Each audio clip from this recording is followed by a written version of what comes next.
everyone. Good afternoon. I'm Dr. Kirby, a fellow SFU alumni, graduated with my undergrad in 2022, and soon to be a master's graduate in 2024. Thank you. So today we're going to get started with a story, a cheesy classic story. So the story starts at one of my internships, and basically this story is going to kind of pave the way for what we're going to be talking about. So it all starts with, just to let you know, all these names will be fake and made up just to keep confidentiality and privacy. So it all starts with one of my coworkers. We're going to call her Susie. And she just recently joined the company. So she's only been there for a couple months, so she knows what she's doing, but she's not, a pro. She hasn't been there that long. And unfortunately, Susie does not have that great of attendance. Out of a 5-day work week, she's there maybe one, maybe, if we're lucky, 2 days out of the 5 days. And so, of course, you know how work gossip and workflow goes. Everybody kind of starts to notice that Susie, she's a little bit MIA. She's only there for 1 or 2 days out of the 5-day week. And so myself and my coworker, we're going to call him John. John and I, we take note, but we're just kind of staying in our lane and we're working. And so one day, Susie comes and we're like, hey, this is cool. She's here. We're very excited. And so John and I, we just do, usual small talk. We're just like, hey, Susie, how's it going? And she's like, oh, it's going. It's okay. It's been a little rough, but I'm here. And that was about it. John and I, we were already working, so we get back to work. And we also know that Susie is not much of a morning chit-chatter, so we just kind of let it go.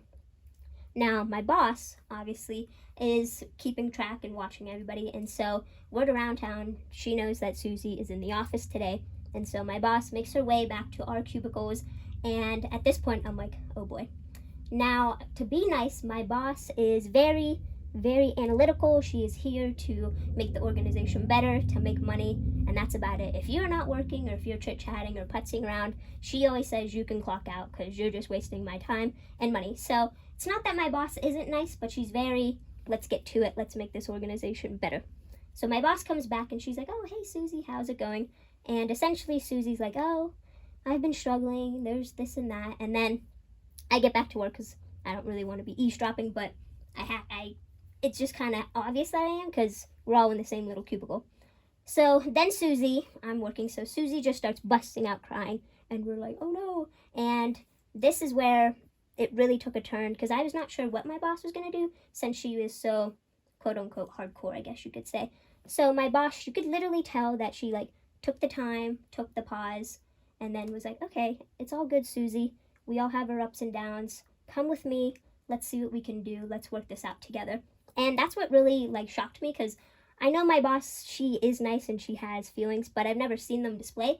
And she definitely displayed them and took the time to be meaningful and to be empathetic. And it really kind of changed the course of our whole organization because we realized, yes, we do all have problems. And yes, my boss is very, let's get to it. But at the end of the day, she took the time to be compassionate and reach out for her people. And after that day, our whole organization just felt a little more connected and more close since we knew we could go to our boss for whatever situation or whatever the case may be. So this leads us into our topic today. We're going to be talking about leading and managing change. And then more specifically, we're going to be talking about mindfulness and then empathy as well. So we're going to start off with talking about leading and managing change. This is a several-part speaker series, so some of you may have not seen the in-depth parts about leading and managing change, so we're just going to cover that real quick, and then we're going to get to the meat and potatoes of the speech, and we're going to talk about mindfulness and empathy, and then we're going to combine those two, M and E, and we're going to see how those can help leaders and their people to do actions and ultimately change the organization. So first, right off the bat, I do want to say that leading and managing are two very different things, but right now we're going to combine them. And so basically, when you have a leader or a manager, their whole goal is to implement and transform their people, their business, their community, and maybe even themselves at times. So the main goal when it comes to leading and managing is to start from point A and get to point B. And hopefully this transition is for the better. It's for the vision, it's for the goal. And usually when leaders and managers are starting from point A to point B, they are trying to improve performance, efficiency, and just dealing with the outside factors. So leading and managing, you're starting at one state and trying to get to the next state. So here is the difference between leading and managing. So we have this lovely graphic here, and it kind of shows the two kind of sectors of where these two are different. So we have leading, it is coming from your heart. Of course, you're still having to be strategical, analytical, but at the end of the day, you're really trying to inspire, motivate, and empower your people to kind of join along what you want to do to create that goal, that vision, that rule, whatever you want to implement. You're trying to essentially get the people, get them excited, and let's all do it together.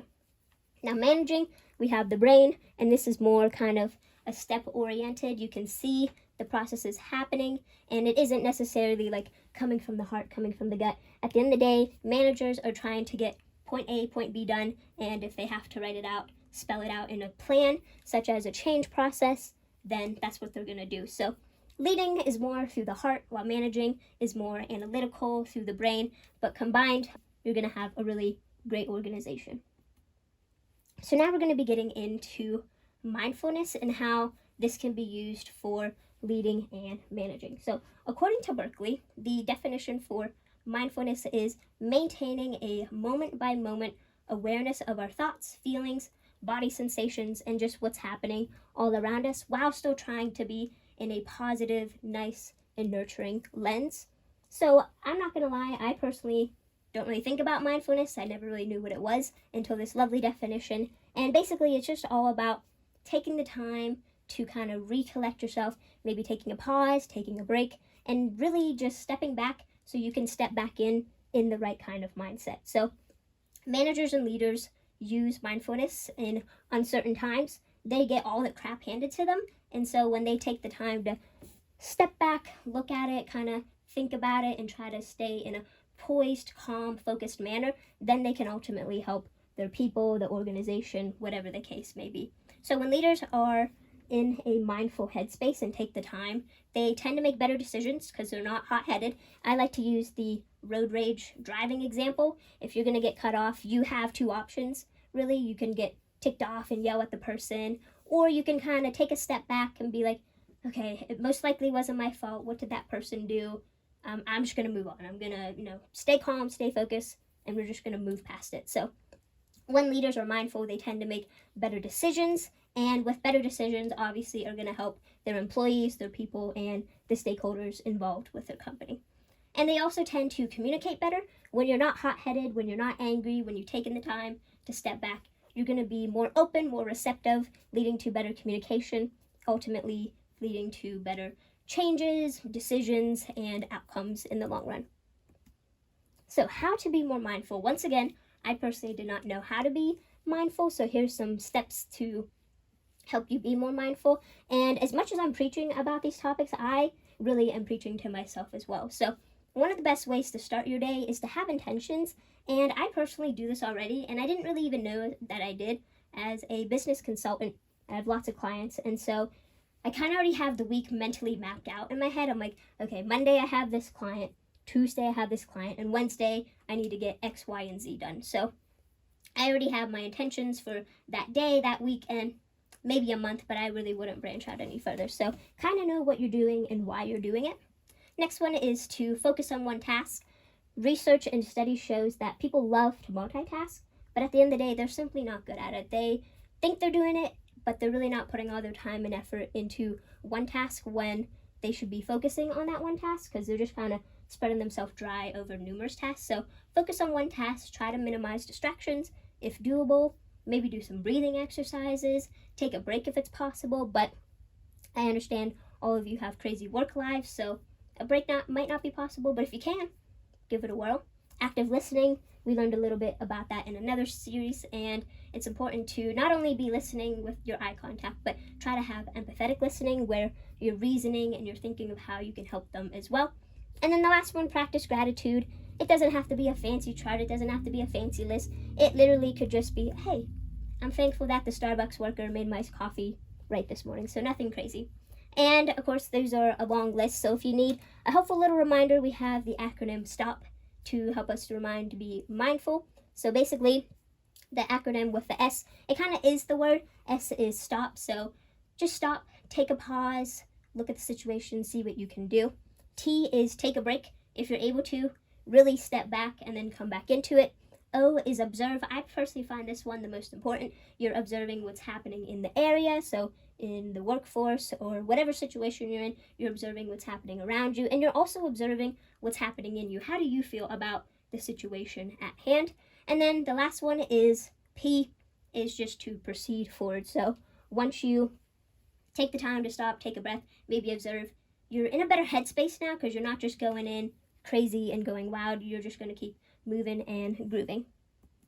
So next we have empathy, and of course with the mental health talk and more kind of appreciation for it, most of us probably know what empathy is, but according to the University of Berkeley, empathy is essentially ability to sense other people's emotions, feelings, and being able to put yourself in their shoes of what they may be thinking or feeling.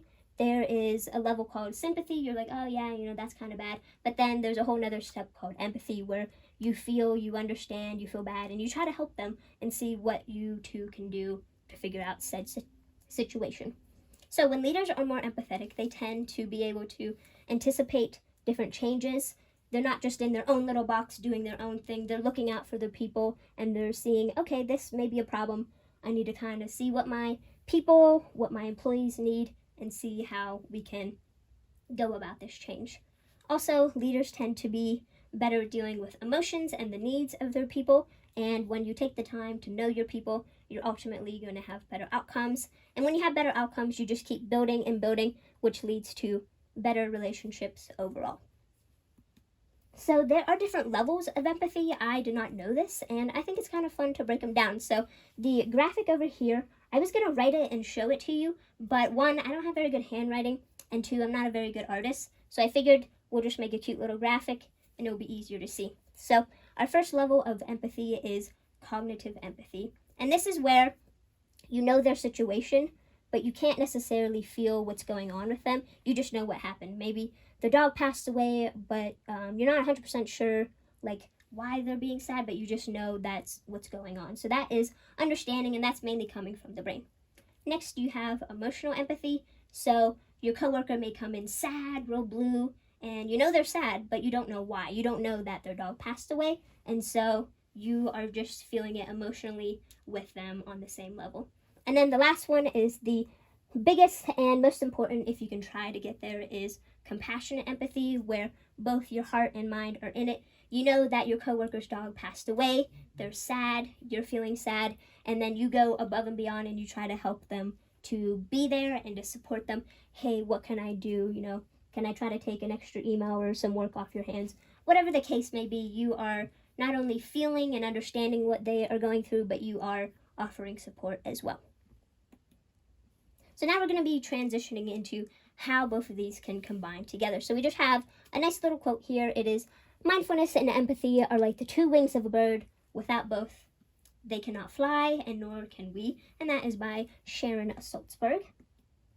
And so now when we have these together, leaders tend to have a better sense of awareness. They're taking the time out of their day, and they're taking the time to get to know their people, so they know themselves better and they know their surroundings better.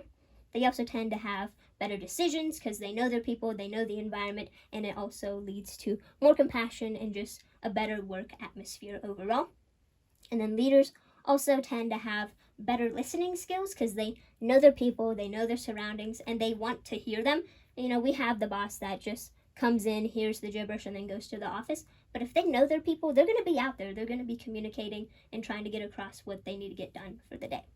And then also, once you're communicating, listening, and getting to know your people, you're going to be able to have better perspectives and just ultimately know your employees better.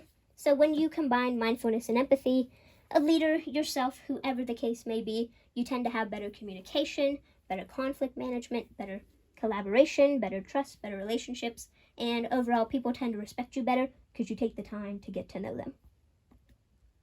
So this is just the slide that kind of goes into it a little longer. This is just for the people at home watching the slide deck.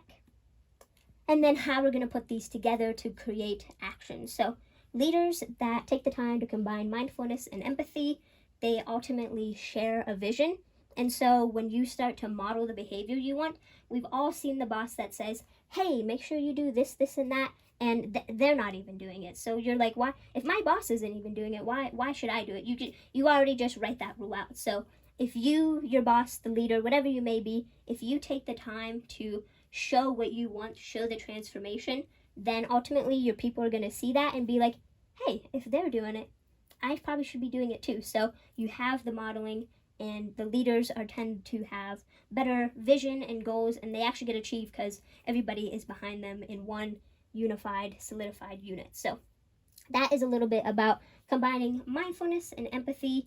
Once leaders, people, whoever, anybody can be a leader, so it doesn't just have to be in the workforce. Once they take the time to understand themselves, take a break, come back, take the time to feel and know their people, then they can come together to create a better well-being around the office, better culture, better engagement, and ultimately it creates better performance in the office when the leader is doing what they're supposed to be doing and the people are doing what they're supposed to be doing because they have a good role model to look at. So that was just a quick little blurb about mindfulness and empathy to not only make yourself better, but to make yourself better in the workplace. So thank you for watching, and the next speaker series will be coming up in a couple minutes. So stick around, and I appreciate you viewing.